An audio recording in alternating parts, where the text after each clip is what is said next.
Hello बच्चों, आज की वीडियो में हम सिंपल इंटरेस्ट और कंपाउंड इंटरेस्ट के बारे में पढ़ेंगे। तो सिंपल इंटरेस्ट के बारे में आप अपनी प्रीवियस क्लास में ऑलरेडी पढ़ चुके हो, तो थोड़ा हम इसको वापस रिमाइंड कर लेते हैं कि सिंपल इंटरेस्ट क्या होता है। सिंपल इंटरेस्ट क्या होता है कि मान लो आप जब किसी से कुछ मनी क्या करते हो, बोरो करते हो, कुछ मनी लेते हो, तो कुछ टाइम बाद जब वो मनी आप उसको वापस करते हो तो आपको उसमें कुछ इंटरेस्ट ऐड करना पड़ता है, कुछ एक्स्ट्रा मनी ऐड करना पड़ता है जो आप में डिसाइड हुआ होता है उन दोनों में, लेने वाले में और देने वाले में। उस एक्स्ट्रा मनी को हम क्या बोलते हैं? सिंपल इंटरेस्ट बोलते हैं। जैसे मान लो आपने किसी से 1000 रुपीज़ जो है वो लिए, बोरो किए, जिससे हम पैसे लेते हैं, उसको बोलते हैं लेंडर। जैसे अगर आपने बैंक से पैसे उधार लिए या किसी अपने फ्रेंड से पैसे उधार लिए तो उसको हम लेंडर बोलेंगे, जो हमें पैसे देगा। तो मान लो आपने किसी से 1000 रुपीज़ जो है वो बोरो किए, तो जो देने वाला होता है उसको लेंडर बोलते हैं और जो पैसे लेता है उसको बोलते हैं बोरोवर। ठीक है, आपने इससे 1000 रुपीज़ उधार लिए, आप दोनों में डिसाइड हुआ कि 1 साल बाद, जब जितना भी टाइम डिसाइड हुआ, हम 1 ईयर मान लेते हैं कि 1 ईयर आफ्टर, 1 साल के बाद आप जो उसको कितने पैसे वापस करोगे?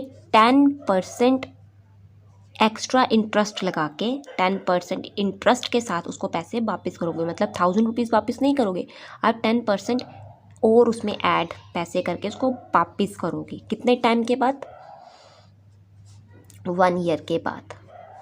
तो यहाँ पे ये जो हमारा आता है, जो जितना मनी हमने बोरो किया होता है, इसको हम बोलते हैं principal, that is our principal. और जितना परसेंट हमें इंटरेस्ट देना पड़ता है उसको हम बोलते हैं रेट ऑफ इंटरेस्ट, कि इतना हमें उसको एक्स्ट्रा मनी देना पड़ेगा। और दिस इज़ टाइम, ये हमारा टाइम होता है कि इतने टाइम के बाद आपको उसको वो मनी वापस करना है। तो जो मनी आप उसको एक्स्ट्रा, ये जो रेट ऑफ इंटरेस्ट जो उसको एक्स्ट्रा वापस करते हो, उसको हम बोलते हैं सिंपल इंटरेस्ट। और सिंपल इंटरेस्ट को निकालने का फार्मूला होता है principal into rate into time upon 100। P होता है principal, this is principal, this is rate of interest जो आपको इंटरेस्ट लगा है, टी होता है हमारा टाइम, इन तीनों का मल्टीपल। और अपॉन में ये 100 क्यों आया है? आप जानते हो रेट ऑफ इंटरेस्ट किस में दिया होता है? हमारा परसेंटेज में दिया होता है। तो ये जो परसेंट होता है, ये मैं आपको बता चुकी हूँ, इसकी वैल्यू, परसेंट की वैल्यू होती है 1/100। तो ये जो 100 है, ये इस परसेंट का साइन है। क्यों? देखो, पी की वैल्यू हमें 1000 दी है, ये हम यहाँ पे लिख लेंगे 1000, इंटू आर की वैल्यू हमें 10% दी है, तो हम 10% नहीं 10/100 लिख सकते हैं उसको, क्योंकि आप जानते हो परसेंट के साइन को हम अपॉन 100 में लिखते हैं। एंड टाइम हमें दिया है 1 ईयर। तो अब ये हमारा बन गया 1000 इंटू 10 इंटू 1/100। ये यही फार्मूला बन गया, P into R into T. और ये जो 100 है, ये इस परसेंट का साइन है। नाउ अब इसको ज़रा सॉल्व करके देखते हैं कि हमारा सिंपल इंटरेस्ट कितना आया। मतलब हमें उसको 1 साल बाद एक्स्ट्रा कितना मनी देना पड़ेगा। दैट इज़, ये ज़ीरो कैंसिल हो जाता है, ये ज़ीरो कैंसिल हो जाता है।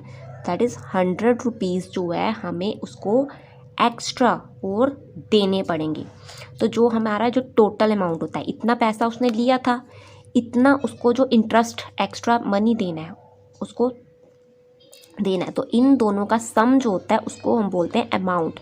मतलब उसको टोटल अमाउंट 1 ईयर बाद कितना देना पड़ेगा? That is principal plus simple interest, जितना आपने उससे लिया था स्टार्टिंग में और जितना आपको उसको एक्स्ट्रा और मनी देना है इंटरेस्ट का, दैट इज़ 100। तो ये हमारा आ गया टोटल इतना रुपीज़। उसको 1100 रुपीज़ जो है वो 1 ईयर बाद उसको बैक करना पड़ेगा। जब भी किन्हीं दो लोगों के बीच लेन देन होता है, पैसों का ट्रांजैक्शन होता है, तो हमेशा आप जानते हो वो अपना मुनाफा ही देखें कि अगर मैं किसी को कुछ पैसे दे रहा हूँ तो जब वो मुझे वापस करे तो कुछ तो इंटरेस्ट वो अपना देखेगा ही, कुछ तो फ़ायदा देखेगा ही उसमें। तो वो फ़ायदा क्या होता है कि वो उसको कहता है कि मुझे इतने टाइम बाद आप मुझे इतना परसेंट जो है एक्स्ट्रा मनी दोगे, इतना परसेंट इंटरेस्ट दोगे। That is simple interest. Now अब हम आते हैं कंपाउंड इंटरेस्ट पे कि कंपाउंड इंटरेस्ट क्या होता है। अब हमारा कंपाउंड इंटरेस्ट क्या होता है? कंपाउंड इंटरेस्ट में और सिंपल इंटरेस्ट में एक छोटा सा डिफरेंस है क्या, कि सिंपल इंटरेस्ट में जो आपको इंटरेस्ट देना पड़ता है, जैसे कि अगर आपने 2 साल के लिए 2 ईयर के लिए कोई मनी बोरो किया, मान लो प्रिंसिपल आपको दिया है 1000 रुपीज़, ठीक है, आपने 1000 रुपीज़ किसी से बोरो किए, टाइम आपका है 2 ईयर, 2 साल के लिए आपने वो मनी लिया, और रेट ऑफ इंटरेस्ट है आपका 10% पर एनम, ठीक है। सेम प्रिंसिपल, आपने 1000 रुपये किसी से लिए, 2 साल के लिए उधार लिए, तो उसने बोला जब आप मुझे वो पैसे दोगे तो 10% इंटरेस्ट पे दोगे। अब सिंपल इंटरेस्ट और कंपाउंड इंटरेस्ट में डिफरेंस क्या है मैं वो बताती हूँ। यहाँ पे हम निकालेंगे सिंपल इंटरेस्ट, यहाँ पे निकालेंगे कंपाउंड इंटरेस्ट। आपको एग्जाम्पल के साथ समझ आ जाएगा। सिंपल इंटरेस्ट के केस में क्या होता था, आपको सिंपल इंटरेस्ट निकालना है, फार्मूला होता था P into R into T by 100 and fill the values. Principal आपका आ गया 1000, आर आपका आ गया 10%, तो वो आ जाएगा नीचे 100 इंटू टाइम आपका है 2 year. Okay, now solve it, ये कैंसिल, ये कैंसिल, ये आ गया 100 into 2 that is 200, mean 200 rupees आपका इंटरेस्ट है। आपको जो पैसे वापस करने हैं उसमें 200 इंटरेस्ट ऐड करके वापस करने हैं, तो आपका अमाउंट कितना आ गया, that is principal into simple interest.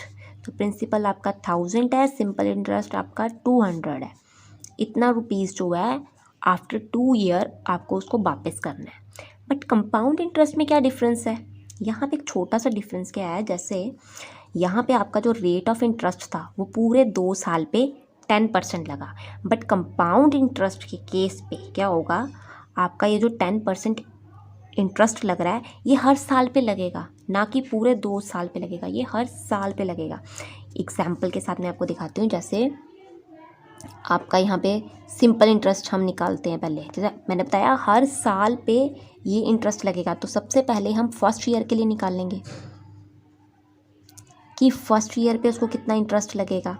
तो हमें सिंपल इंटरेस्ट निकालना पड़ेगा कि फर्स्ट ईयर पे कितना इंटरेस्ट लगेगा। कंपाउंड इंटरेस्ट क्या होता है, हर साल का अलग अलग इंटरेस्ट निकालना, और जो टोटल हर साल का अलग अलग इंटरेस्ट होगा उन सब का जो टोटल एंड में आएगा उसको हम कंपाउंड इंटरेस्ट बोलते हैं। सिंपल इंटरेस्ट में हमें एक ही बार निकालना होता था, चाहे वो 5 साल के लिए लिया है, चाहे 4 साल के लिए, चाहे 10 साल के लिए। आपने एक ही बार प्रिंसिपल भरा, रेट भरा, टाइम भरा upon 100 and you find the simple interest. But compound interest के केस में हर एक साल पे आपको इंटरेस्ट लगेगा, ना कि पूरे के पूरे जितने साल दिए उन पे एक ही इंटरेस्ट। तो सब पहले हम फर्स्ट ईयर के लिए सिंपल इंटरेस्ट निकाल लेंगे, तो वो क्या आ जाएगा, P into R into T by 100। Principal आपका 1000 है, आर आपको रेट 10% दिया, और टाइम यहाँ पे आप टाइम 2 ईयर नहीं लोगे, आप जस्ट फर्स्ट ईयर के लिए निकाल रहे हो, 1 साल का निकाल रहे हो कि 1 साल पे इंटरेस्ट कितना लगा है। तो यहाँ पे 1 लिखोगे, नीचे 100। नाउ ये 2 0 cancel, 10 into 10 100, mean first year पे आपको कितना इंटरेस्ट पड़ गया, 100 रुपीज़। ओके, अब सेकेंड ईयर के लिए हमें निकालना है कि सेकेंड ईयर पे हमें कितना इंटरेस्ट पड़ा है। अब यहाँ पे एक छोटा सा डिफरेंस क्या है, फार्मूला सेम यही लगेगा लेकिन हमारा प्रिंसिपल चेंज हो जाएगा, क्योंकि फर्स्ट ईयर पे इसको 100 रुपीज़ का इंटरेस्ट देना पड़ेगा। ये जो इंटरेस्ट निकला ये हम जो है वो प्रिंसिपल में ऐड कर देंगे, हमारा न्यू प्रिंसिपल बन जाएगा। या फिर एक सिंपल वे में बोल सकती हूँ, जो आपका न्यू अमाउंट होगा। अमाउंट आप जानते हो, जब सिंपल इंटरेस्ट निकाल देते हैं उसके बाद हम अमाउंट निकालते हैं, तो अमाउंट आपका आ गया principal into simple interest, that is 1000 plus 100, वो आपका आ गया 1100 रुपीज़। तो ये आपका अमाउंट आया। जो आपका अमाउंट आएगा उसको हम अगले साल का न्यू प्रिंसिपल मानेंगे। ये अब हम प्रिंसिपल 1100 लेंगे, ना कि 1000 रुपीज़ लेंगे। एक ये छोटा सा डिफरेंस आएगा इसमें, ठीक है। कंपाउंड इंटरेस्ट में हर साल का अलग अलग इंटरेस्ट निकालेंगे और हर साल के लिए हमें एक न्यू प्रिंसिपल मिलेगा। कौन सा, जो हमारा पुराना वाला अमाउंट होगा। मतलब फर्स्ट ईयर के लिए हमारा अमाउंट कितना आया, मतलब हमें कितना फर्स्ट 1 साल के बाद कितना पैसा देना था उसको, इतने पैसे देने थे, तो ये हमारा बन जाएगा न्यू प्रिंसिपल चेंज हो गया, रेट हमारा सेम रहेगा और टाइम कितना 1 साल ही, 1 ईयर ही, क्योंकि हम एक साल का ही कंपाउंड इंटरेस्ट निकाल रहे हैं। तो अगेन हम फिर से सिंपल इंटरेस्ट निकालेंगे, दैट इज़ फार्मूला लिख लेते हैं, P into R into T by 100। Fill the value, P हमारा प्रिंसिपल है, अब हमारा न्यू प्रिंसिपल, ये वाला प्रिंसिपल लेंगे, ना कि पुराने वाला। अब हमारा प्रिंसिपल आ गया 1100, रेट हमारा आ गया 10 एंड टाइम आ गया 1। नाउ 100, अब इसको सॉल्व कर लो, ये zero cancel, 11 multiply 10 that is 110 rupees. ये हमारा नेक्स्ट ईयर का, सेकंड ईयर का जो है वो इंटरेस्ट आ गया। तो हमारा अमाउंट कितना बन गया, निकालो अमाउंट। ये हमारा प्रिंसिपल है, दिस वन इज, और इंटरेस्ट, तो ऐड कर दो 0 1 2 1। ये हमारा जो अमाउंट आया, ये हमें उसको 2 साल के बाद पे करना है। ये हमारा पहला जितने पैसे बोरो किए फर्स्ट ईयर में, हमें इंटरेस्ट लगा 100 रुपीज़ का, वो हमने इसमें ऐड कर दिया, वो बन गया इतना रुपीज़। उसके बाद हमने इसके ऊपर इंटरेस्ट लगाया, निकाला कि इसके ऊपर कितना इंटरेस्ट हमें और एक्स्ट्रा पैसे देने पड़ेंगे, वो हमारा आ गया इतना रुपीज़। तो प्रिंसिपल में ऐड कर दिया, हमें अमाउंट मिल गया कि हमें 2 साल के बाद उसको टोटल अमाउंट इतना पे करना है। तो इस वे में हम अमाउंट निकाल लेंगे कि हमें टोटल पैसे उसको 2 साल बाद कितने पे करने हैं कंपाउंड इंटरेस्ट में। कि अगर कोई बोले कि इसमें कंपाउंड इंटरेस्ट कितना है आपका, जैसे इस केस में सिंपल इंटरेस्ट हमारा 200 निकल गया, इस केस में भी ये हमारा जो निकला है, ये जो इंटरेस्ट निकले हैं 2 बार हमारे, ये सिंपल इंटरेस्ट निकले हैं। कंपाउंड इंटरेस्ट कितना है, तो मैं आपको बता चुकी हूँ कंपाउंड इंटरेस्ट क्या होता है। जो दोनों हमारे सिंपल इंटरेस्ट निकले हैं, जितने भी आपने 5 टाइम निकाला, अगर 5 ईयर का है, उन सबको ऐड कर दो। तो इसको और इस सिंपल इंटरेस्ट को दोनों को ऐड कर दो, वो आ जाएगा 100 प्लस 110 दैट इज़ 210 रुपीज़। आपका क्या आ गया, कंपाउंड इंटरेस्ट। ये सिंपल इंटरेस्ट हमारा फर्स्ट वाले का निकला है, प्लस कर देना है सेकंड वाले का सिंपल इंटरेस्ट आ गया। या फिर सिंपल एक और है कंपाउंड इंटरेस्ट निकालने का तरीका, जो भी आपका अमाउंट है न्यू एंड में, जो भी आपका लास्ट में अमाउंट आया है, उसमें से स्टार्टिंग वाला प्रिंसिपल जो है वो माइनस कर दो। जितना आपने स्टार्ट में प्रिंसिपल लिया था उसको माइनस कर दो। तो अमाउंट आपका इतना आपने 2 साल बाद पे करना था। स्टार्टिंग में आपने मनी उससे 1000 रुपीज़ लिया था, देन सब्ट्रैक्टेड, तो इसको सब्ट्रैक्ट करके भी आपका सेम ही रिजल्ट आया। तो मेनली वैसे ये वाला फार्मूला यूज़ होता है, आपकी बुक में ये फार्मूला दिया कि कंपाउंड इंटरेस्ट किसके इक्वल होता है, अमाउंट माइनस प्रिंसिपल के। तो ये आपका आंसर आ गया। अब बात यह है कि जब आपको 5 ईयर दिया है, 10 ईयर दिया, तो क्या आप 5 साल का अगर निकालना होगा तो 5 बार ऐसे अलग अलग सिंपल इंटरेस्ट निकालोगे, या अगर आपको बोल दिया कि 15 साल आपको टाइम दिया हुआ, तो इसका मतलब आप 15 बार सिंपल इंटरेस्ट निकालोगे, आफ्टर दैट उसको ऐड करोगे, कंपाउंड इंटरेस्ट निकालोगे। तो उसके लिए एक सिंपल फार्मूला यूज़ होता है, दैट इज़ कंपाउंड इंटरेस्ट के केस में अगर आपको अमाउंट निकालना है लास्ट का, ये वाला अमाउंट लास्ट का, तो उसके लिए फार्मूला यूज़ होता है P into 1 plus R by 100 N. ये फार्मूला यूज़ होता है। तो एन, पी आप जानते हो प्रिंसिपल, आर हमारा होता है रेट, और एन जो है इस केस में एन जो है उसको हम बोलते हैं टाइम। क्या बोलते हैं, टाइम। तो वैल्यू फिल करते हैं, यही वाली प्रिंसिपल हमें दिया 1000, time 2 year, rate 10। Fill the value, principal 1000, 1 plus rate 10 and time. फार्मूले में हम 1 ईयर लेके नहीं चलेंगे, 2 ही लिख देंगे, 2 ईयर टाइम ले लिया।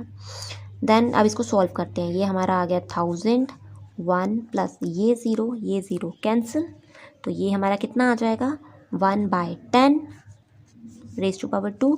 अगेन 1000, ये हमारा आ जाएगा नीचे एलसीएम 10 प्लस 1/2, ये आ जाएगा 1000, 10 प्लस 1 11/10 रेज़ टू पावर 2। तो इसको अब हम ब्रैकेट को ओपन कर लेंगे। जब ब्रैकेट ओपन करेंगे, इसके पावर 2 है, दैट मीन्स इसको कितनी बार मल्टीप्लाई करना है, हमने 2 टाइम मल्टीप्लाई करना है। तो ये ज़ीरो कैंसिल, ये ज़ीरो कैंसिल, 11 इंटू 11 121 को 10 से मल्टीप्लाई किया तो आ गया, ये आपका अमाउंट आ गया। तो इस केस में भी जो हमने अलग अलग सिंपल इंटरेस्ट निकाला था, उस केस में भी हमारा अमाउंट ₹1210 आया था और इस केस में भी ₹1210 आया था। यहाँ पे हमने जस्ट ये सिंपल फार्मूला यूज़ किया और यहाँ पे हमने क्या है अलग अलग करके निकाला। तो आपको जो एक्सरसाइज है आपकी एक्सरसाइज में आपको जस्ट ये फार्मूला यूज़ करके कंपाउंड इंटरेस्ट फाइंड आउट करना है। तो यहाँ पे आपको अमाउंट मिल गया है तो आपको बोलें अगर अमाउंट आपके पास है, प्रिंसिपल आपके पास है, आप कंपाउंड इंटरेस्ट निकालो। तो कंपाउंड इंटरेस्ट निकालने का फार्मूला मैं आपको ऑलरेडी बता चुकी हूँ क्या होता है, अमाउंट में से प्रिंसिपल माइनस कर दो, इसमें से प्रिंसिपल माइनस कर दो तो आपको कंपाउंड इंटरेस्ट मिल जाएगा। तो ये है डिफरेंस सिंपल इंटरेस्ट में और कंपाउंड इंटरेस्ट में।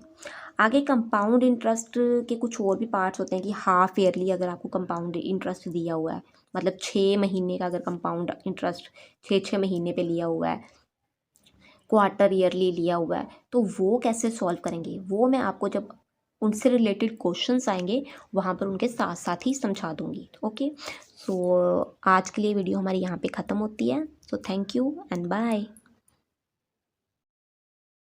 आई होप बच्चों आपको वीडियो अच्छी लगी होगी। Please like and subscribe my channel.